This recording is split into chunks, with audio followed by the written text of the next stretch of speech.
El diablo vende su mercancía de muchas formas, pero esa noche en Jericho Springs vino como una niña huérfana con ojos del color de un cielo muerto de invierno. Silas Blackwood no era un hombre dado a la superstición.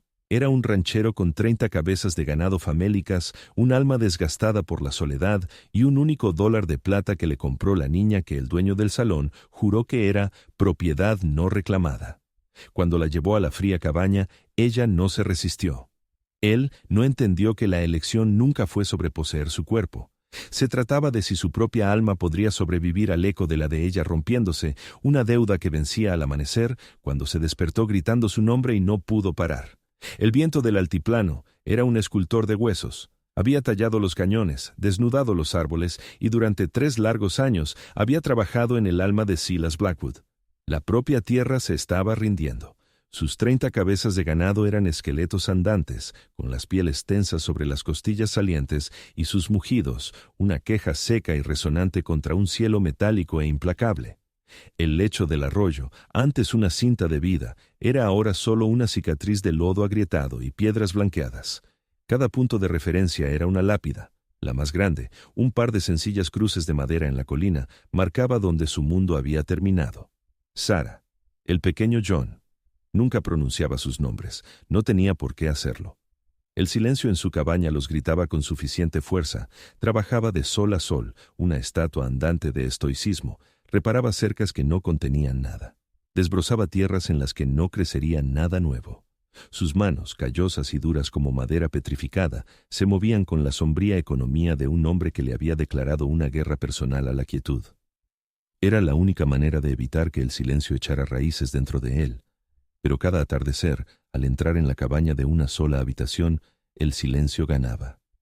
Se aferraba al hierro frío de la estufa, a la colcha intacta de la segunda litera, a las pequeñas y desvaídas letras, S+S, que había tallado en la pared junto a su propio catre.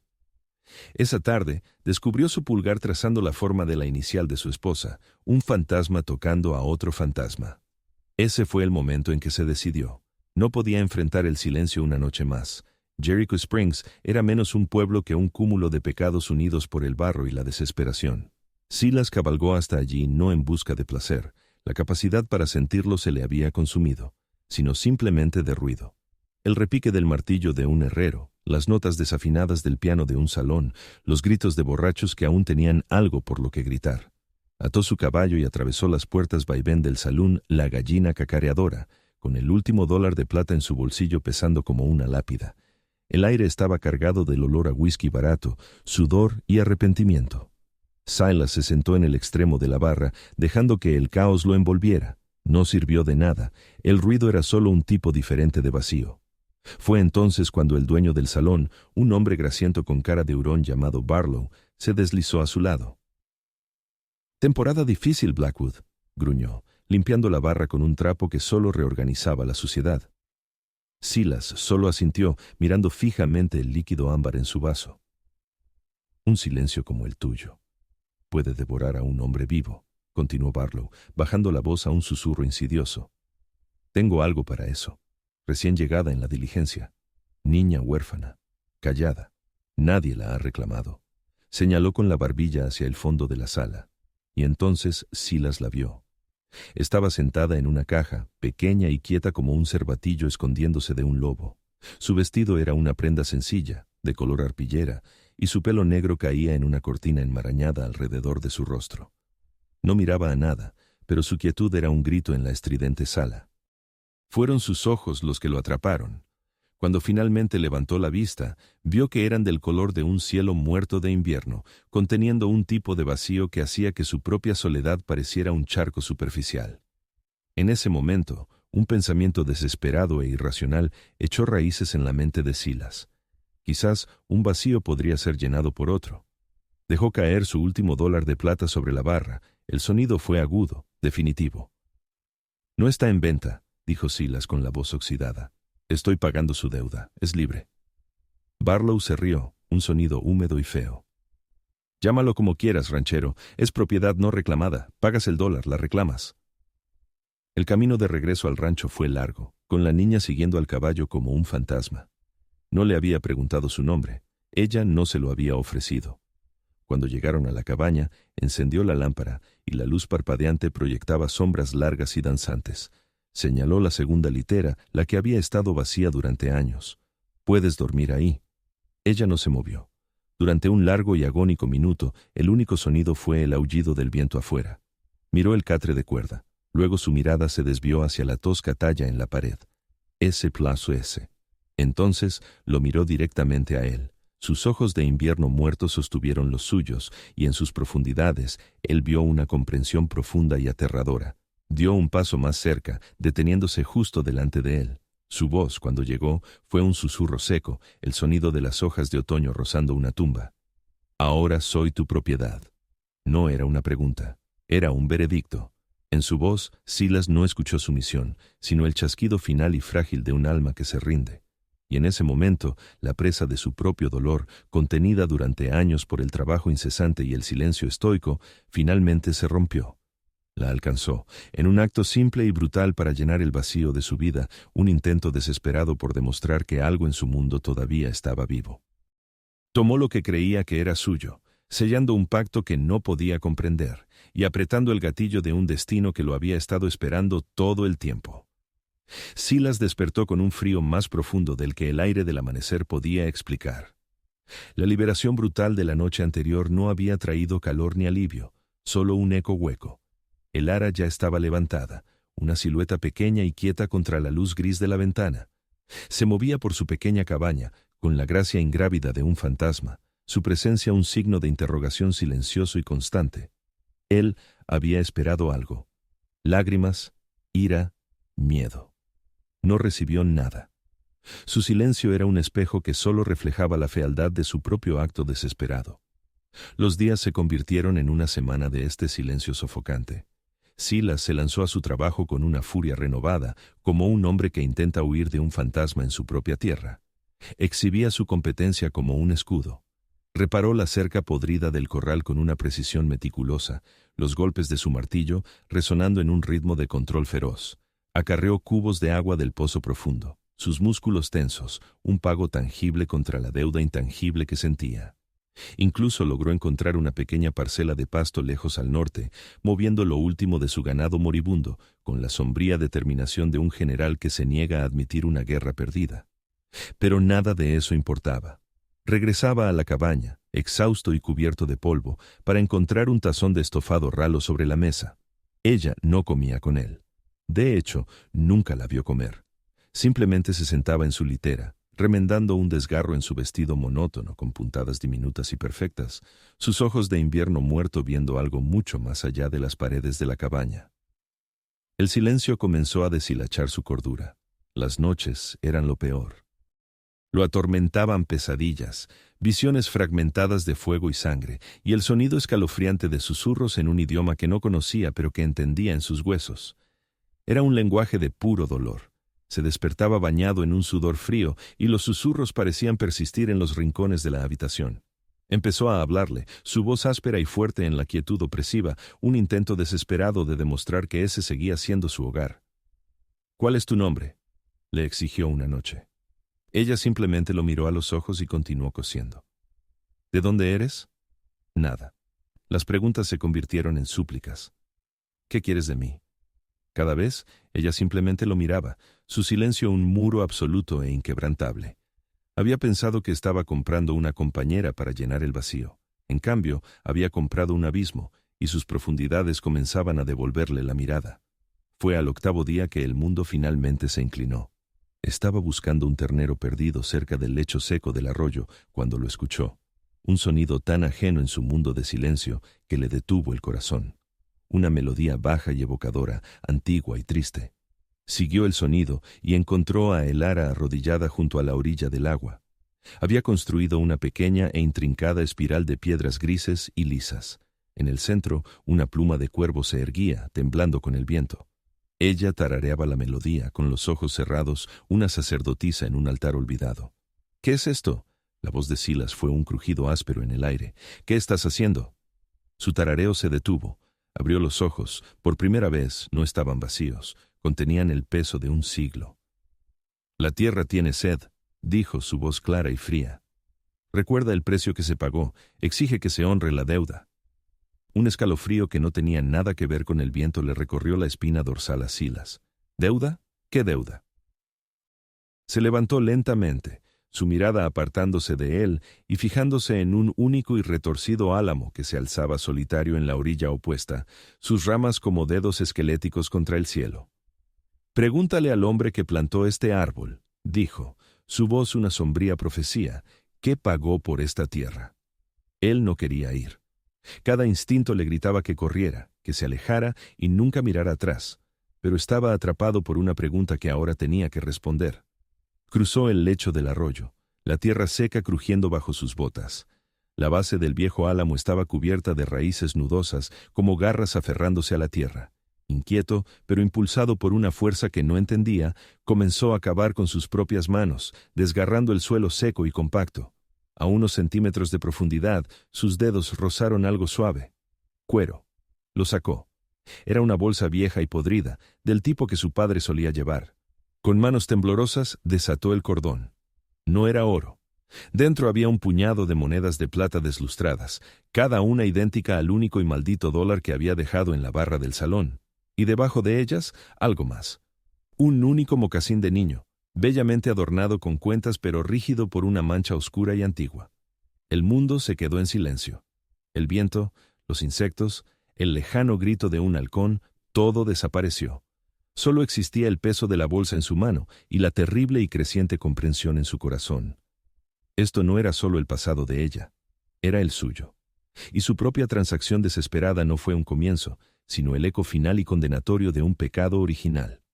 La plaga se llevó al resto de su ganado en una semana. No murieron de sed ni de hambre, sino de una extraña enfermedad degenerativa que dejaba sus ojos abiertos con un terror que Silas comenzaba a reconocer. Se convirtió en un prisionero en su propia casa. Una fiebre se apoderó de él, y las nightmares ya no se limitaban a la noche. Ahora las veía en la bruma temblorosa del calor del día, formas parpadeantes de personas moviéndose en el borde de su visión, sus rostros demacrados con una pena tan profunda que se sentía como un golpe físico. El ara ya no era su propiedad, era su carcelera. Le traía agua cuando la fiebre ardía más y dejaba pan junto a su catre, su rostro una máscara ilegible de fría obligación. Le tenía pavor. La visión de su figura inmóvil, su juicio silencioso, era un tormento peor que cualquier amenaza física. Sin embargo, dependía completamente de ella. Una tarde, en un momento de claridad enloquecida, decidió huir. Se tambaleó hasta el corral, con las piernas débiles. Su caballo, su última conexión con el mundo exterior, yacía de costado, con una pata trasera doblada en un ángulo nauseabundo y antinatural. El hueso sobresalía de la piel, un crudo signo de puntuación blanco en su fallido escape. Regresó a la cabaña, derrotado.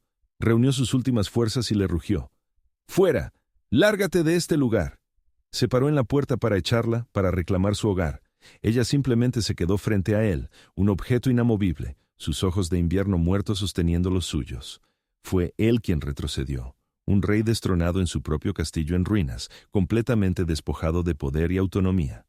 Ahora, él era la propiedad y la casa era su celda. En su delirio, tropezando por la pequeña cabaña, su mano cayó sobre la pesada y polvorienta tapa del viejo baúl de marinero de su padre, el único que siempre, bajo cualquier circunstancia, se le había prohibido abrir. El destello de una respuesta final y terrible brilló desde su oscura cerradura de hierro. Con sus últimas fuerzas, Silas se abalanzó sobre el baúl de marinero de su padre, lo único en la cabaña que guardaba más secretos que la chica. La cerradura era vieja y estaba oxidada. La rompió con la culata de su pistola, el agudo crujido del hierro una satisfactoria violación de la orden de su padre. La tapa se abrió con un gemido, liberando un olor a polvo, a cuero seco y a una dulzura débil y empalagosa como de flores prensadas. Dentro, entre mapas de agrimensura y escrituras, había un grueso diario encuadernado en cuero, el diario de su padre. Le temblaban las manos al abrirlo. La caligrafía de Abner Blackwood era un garabato áspero e implacable, las palabras marchando por la página como soldados. Escribía sobre la sequía, el ganado, sobre construir un legado a partir del polvo implacable. Los ojos febriles de Silas recorrieron las páginas, buscando una verdad que ya sentía en sus huesos. Y entonces la encontró. Una entrada fechada 30 años atrás. Abner escribía sobre una tribu. Los susurros de un hombre olvidado que se negaba a ceder la tierra junto al arroyo. Escribía de ellos como obstáculos, como plagas. Una dura necesidad, decía la entrada. Para que esta familia viva, ellos no pueden. Silas siguió leyendo, con la respiración contenida, mientras su padre detallaba la rápida y brutal masacre bajo la luz de una luna llena, el pago de 30 piezas de plata a sus hombres contratados, el silenciamiento de un pueblo. Se le revolvió el estómago. La bolsa que había encontrado en las raíces del álamo era la prueba, el dinero manchado de sangre que había comprado esta tierra. Casi cerró el libro entonces, incapaz de soportar más. Pero su mirada cayó sobre la última y horrible entrada de la página. Me llevé algo. Un botín. La hija pequeña de la vidente. Hay algo en ella que es inquietante. Sus ojos, del color de un cielo muerto de invierno. La dejé con las monjas en Jericho Springs. Una vida por una vida. La tierra está pagada. El diario se deslizó de los dedos entumecidos de Silas. El aire en la cabaña se volvió denso, irrespirable. No era una maldición externa, era un veneno que había estado en sus venas desde su nacimiento, su tierra, su hogar, su nombre. Todo estaba construido sobre una base de matanza y una niña robada. Su propio acto desesperado en el salón, el único dólar de plata, no era un pecado nuevo. Era un eco generacional, el fantasma del crimen de su padre manifestándose a través de él.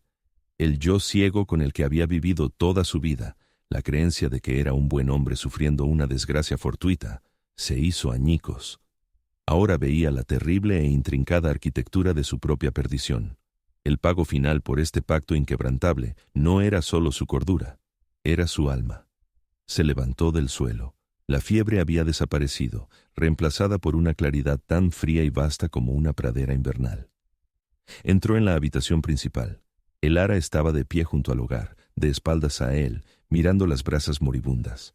Sostenía el diario abierto en la mano como un veredicto. ¿Es esto? Su voz era un graznido ronco. ¿Es esta la deuda? Esperaba que se volviera, que mostrara furia, que quizás incluso levantara un arma que no había visto. Esperaba una rendición de cuentas sangrienta. En cambio, permaneció perfectamente inmóvil. Su calma era más aterradora que cualquier ira. El pecado debe ser presenciado, dijo ella, su voz suave pero con el peso de los siglos. La deuda no se paga con sangre. La sangre es demasiado rápida, se paga con el alma. Entonces se volvió, y sus ojos, esos ojos de invierno muerto, no contenían odio. Contenían algo mucho peor, una tristeza profunda y eterna. Mi madre vio esto, la noche que murió. Vio una casa construida sobre nuestros huesos y profetizó que nunca más debía permanecer vacía. Su silencio debe ser llenado con el eco del crimen. El verdadero precio del pacto se abatió sobre él, un sudario de horror absoluto y perfecto. No se trataba de su muerte sería una misericordia. Se trataba de su vida. Se convertiría en el monumento viviente del crimen de su familia, el fantasma que atormentaría su propia tierra para siempre. Su legado. No el rancho, no un hijo, sino esto. Una eternidad de gritos de dolor para llenar el silencio que su padre había creado. Esta era la justicia que la tierra exigía. Este fue su momento de cambio de 5 segundos, la comprensión final y terrible. Pensé que un alma era algo que podías comprar para llenar una casa vacía, pero ahora sé que un alma es una deuda que, una vez rota, nunca puede ser pagada. Lenta y deliberadamente, pasó a su lado. No la tocó. Entró en su pequeño y frío dormitorio y cerró la puerta. Estaba en casa. El ara permaneció junto al fuego hasta que la última brasa se extinguió. Salió de la cabaña al frío del amanecer, cerrando la puerta suavemente tras de sí. El cielo al este era de un púrpura pálido y amoratado. Se sentó en el escalón superior del porche, una centinela silenciosa envuelta en el aire fresco, con su deber finalmente cumplido. Mientras los primeros rayos de sol, rojos como la sangre, irrumpían sobre el horizonte desolado, un sonido comenzó a elevarse desde dentro de la cabaña. Era la voz de un hombre, cruda y desgarrada por la incredulidad, llamando un nombre. Y luego se rompió en un grito de agonía pura y sin diluir, un grito que resonó por las llanuras, llenando el vasto y terrible silencio, un grito que no se detendría.